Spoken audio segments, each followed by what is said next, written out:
সুন্দর চেহারা, 17 বছরের ছেলে, নবীজির সাহাবী, ওনাকে বলছে, হাবিব তুমি একবারের জন্য শুধু বলো আমি মুসাইলামা আল্লাহর নবী।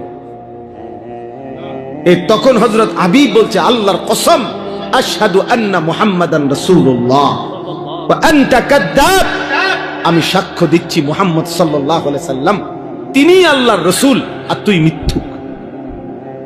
কিতাবে আছে বন্ধু, এই মুসাইলামা উনার ডান হাত কেটে ফেলে দিছে, বলছে এবার বল, বলছে লা আনতা কাযাব বাল মুহাম্মাদুন রাসূলুল্লাহ সাল্লাল্লাহু আলাইহি সাল্লাম।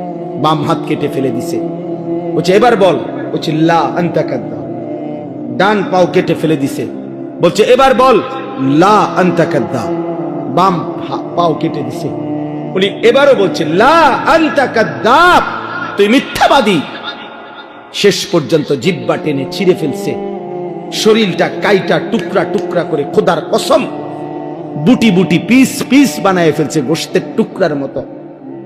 এরপরে হযরত হাবিব ইবনে যায়েদের পবিত্র লাশকে টুকরা টুকরা করে ছিন্ন ভিন্ন করে ফেলে দিছে। আমরা ওই কিতাবে পড়ছি, ওনার এই খবর মদিনায় আসছে যে ওনারে যে এইভাবে নির্মম ভাবে শহীদ করছে। তখন ওনার মা ছিল মহিলা সাহাবী, ওনার আম্মাও মহিলা সাহাবী, উম্মে আম্মারা ওনার মায়ের নাম। এই উম্মে আম্মারা তিনি ওনার কাছে আইসা লোকেরা শুনাইছে, মা তোর ছেলে হাবিব মুসাইলামার বাহিনীর হাতে শাহাদাত বরণ করছে, কিন্তু উনারে বলছে, মা তোর ছেলের মৃত্যু বড় নির্মম মৃত্যু হইছে। মুসাইলামা একটা একটা করে অঙ্গ কাইটা কাইটা টুকরা টুকরা করে একেবারে পিস পিস বানায় ফেলছে, কিন্তু তোমার সন্তান একবারের জন্য মদিনার রাসূলকে অস্বীকার করে নাই, মুসাইলামাকে এক সেকেন্ডের জন্য নবী মানে নাই। বারবার তোমার সন্তান শেষ নিঃশ্বাস পর্যন্ত মদিনা ওয়ালার নাম বলে গেছে।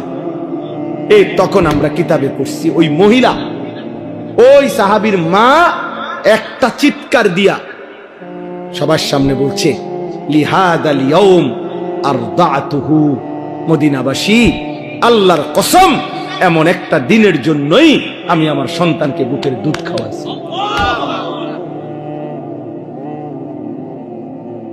বুকের দুধ খাওয়াইছি।